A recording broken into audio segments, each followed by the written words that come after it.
Hello my dear student, class 8th Hindi. मैं रितु मिश्रा, आपकी Hindi teacher. तो बेटा आज हम 17 चैप्टर विराम चिन्ह पढ़ेंगे। यानी हमारा जो विराम चिन्ह है, विराम का अर्थ होता है रुकना, चिन्ह का अर्थ होता है संकेत। यानी रुकने के लिए जिन चिन्हों का प्रयोग किया जाता है उसे हम विराम चिन्ह कहते हैं। तो आइए हम ये देखते हैं कि विराम चिन्ह का प्रयोग हम कब और कहाँ करते हैं।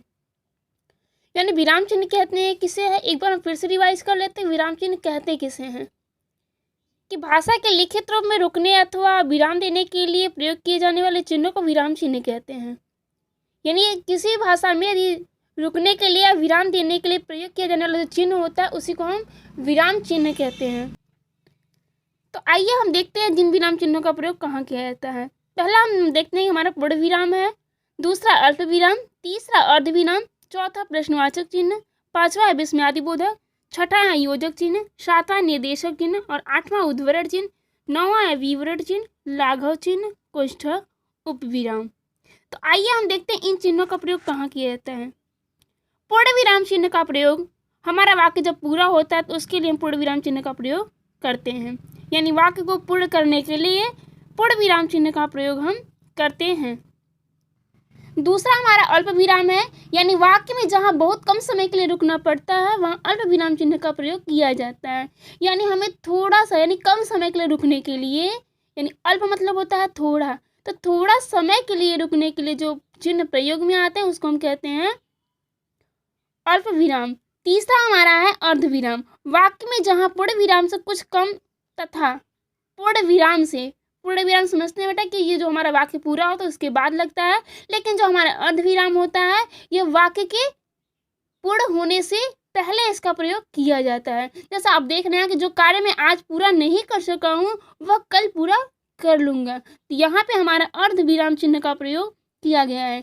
चौथा हमारा है प्रश्नवाचक चिन्ह, यानी वाक्य में प्रश्न का बोध कराने के लिए अंत में प्रश्नवाचक चिन्ह लगाया जाता है। जैसे वहाँ कौन खड़ा है तो कौन शब्द, यानी किसी से प्रश्न पूछने के संदर्भ में प्रश्नवाचक चिन्ह का प्रयोग किया जाता है। पांचवा हमारा है विस्मयादिबोधक चिन्ह, यानी हर्ष, शोक, आश्चर्य, घृणा, प्रशंसा, मनोभावना, इन सब शब्दों को प्रकट करने के लिए वाक्य के अंत में विस्मयादिबोधक चिन्ह लगाया जाता है। तो बेटा आइए हम देखते हैं। तो ये देख रहे हैं ना, इसको हम फिर से एक बार रिवाइज करते हैं कि हर्ष, शोक, आश्चर्य, घृणा, प्रशंसा आदि मनोभावों को प्रकट करने के लिए शब्दों अथवा वाक्यों के अंत में, बेटा ये शब्द में भी लगता है और वाक्य में भी लगता है, या इसका प्रयोग हम दोनों जगह करते हैं। छठा हमारा है योजक चिन्ह, यानी विपरीत शब्द युग्मों के बीच अथवा दो शब्दों को एक साथ जोड़ने के लिए इन चिन्हों का प्रयोग किया जाता है। इन चिन्हों का जो हमारा अर्थ निकलता है वो और शब्दों को व्यक्त करता है। जैसे आप देख रहे हैं सुख दुख जीवन के दो पहलू हैं, यहाँ पे योजक चिन्ह बना हुआ है और बीच में हमारा यह और शब्दों को यह बता रहा है कि यहाँ पे और होना चाहिए, यानी जोड़ने का काम कर रहा है। इस कलयुग में लक्ष्मण सा भाई मिलना मुश्किल है। यहाँ पे देखिए क्या है, एक तुलना, एक विपरीत अर्थ बता रहा है, एक दूसरे अर्थ को भी प्रकट कर रहा है।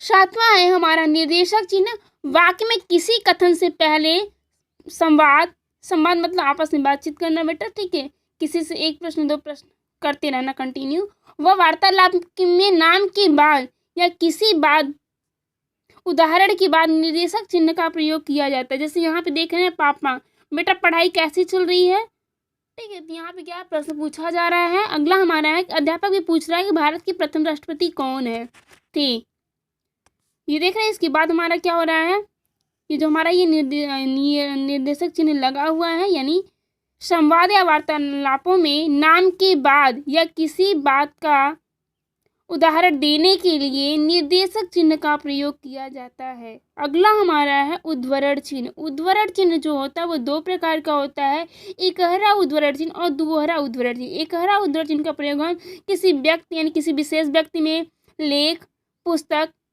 के शीर्षक या किसी लेखक या कवि के नाम के साथ एकहरा उद्धरण चिन्ह का प्रयोग करते हैं। और दोहरा उद्धरण चिन्ह जो हमारा होता है उसमें क्या होता है, वाक्य को पूर्ण करने के लिए, वाक्य को यानी किसी व्यक्ति का कथन अथवा पुस्तक का कोई वाक्य बिना किसी परिवर्तन के लिखने के लिए दोहरा उद्धरण चिन्ह का प्रयोग किया जाता है। जैसे देख रहे हैं कि प्रधानमंत्री ने कहा कश्मीर भारत का अभिन्न अंग है। प्रधानमंत्री ने कहा कि कश्मीर भारत का अभिन्न अंग है, तो आप देख रहे प्रधानमंत्री ने कहा, जब वहाँ पे होता है इकहरा उद्धरण चिन्ह प्रधानमंत्री पे लग जाता है, ठीक है। लेकिन यहाँ पे कश्मीर भारत का अभिन्न अंग है, ये एक वाक्य और इस वाक्य में इस दोहरा उद्धरण चिन्ह का प्रयोग किया गया है। अगला हमारा है विवरण चिन्ह। वाक्य में जब किसी बात का विवरण उत्तर या उदाहरण अगली पंक्ति में देना हो तब विवरण चिन्ह का प्रयोग करते हैं। जैसे ये देख रहे हैं कि परिवार दो प्रकार के होते हैं, परिवार दो प्रकार के होते हैं और यहाँ पे विवरण चिन्ह का प्रयोग दिया गया है, जैसा कि आपके हेडिंग्स वगैरह में भी करते हैं आप।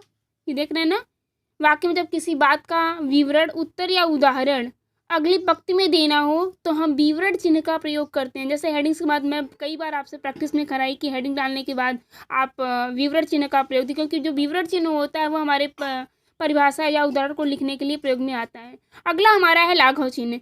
किसी शब्द को संक्षिप्त में लिखने के लिए लाघव चिन्ह का प्रयोग किया। जैसे डॉक्टर होता है, आपने देखा कि डॉक्टर जो होता है या कभी कभी पूरा लिखा होता है, कभी कभी क्या होता है सिर्फ डा लिख करके लाघव चिन्ह का प्रयोग कर दिया। जैसे पंडित हो गया, पंडित का भी आप देख रहे हैं। प्रोफेसर होता है, प्रोफेसर में आपने देखा। टेलीविजन होता है, टीवी का भी आपने देखा कि टीवी के बाद भी लाघव चिन्ह का प्रयोग किया जाता है। तो आइए हम अगला देखते हैं। अगला हमारा है कोष्टक। वाक्य में प्रयुक्त कठिन शब्दों के अर्थ क्रम सूचक अंक तथा अक्षर प्राय कोष्टक में दिए जाते हैं। जैसे आप ये देख रहे हैं ना कि लघु, लघु को हम छोटा भी कहते हैं, लघु को हम छोटा भी कहते हैं। ये देखिए ब्रैकेट में से कोष्टक में सब दिया हुआ है, क ख ग। जब हम ऑप्शन में प्रयोग करते हैं, आप देखें वाक्य में प्रयुक्त कठिन शब्दों के अर्थ क्रम सूचक अंक और अक्षर प्राय कोष्टक में दिए जाते हैं। आपने देखा कि हम कोष्टक का प्रयोग कहाँ कहाँ करते हैं, यानी जब कोई शब्द हमारा लिखा हो उसका मुझे अर्थ नहीं पता तो उसके अर्थ को हम साइड में लिखने के लिए कोष्टक चिन्ह का भी प्रयोग कर देते हैं। अगला हमारा है उपविराम।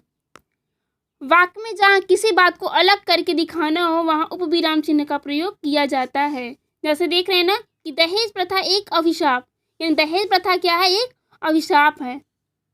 यहाँ पे क्या है, किसी बात को अलग करके दिखाया जा रहा है। देखिए दहेज प्रथा है, दहेज प्रथा को एक अभिशाप कहा जा रहा है। यहाँ पे क्या है, एक बात, किसी बात को अलग करके दिखाया जाए। जैसे विज्ञान में वरदान है या अभिशाप, यहाँ बहुत सारे पुण्य भी होते हैं, बहुत सारे पाप भी होते हैं, तो ये आज तक क्लियर नहीं हो पाया कि विज्ञान हमारा क्या है, अभिशाप है या फिर वरदान है। ओके थैंक्स बेटा, आप इसको अच्छे से रीड करिएगा और हो सके तब एक बार पुनः इस चैप्टर को फिर से रिवाइज कर लीजिएगा।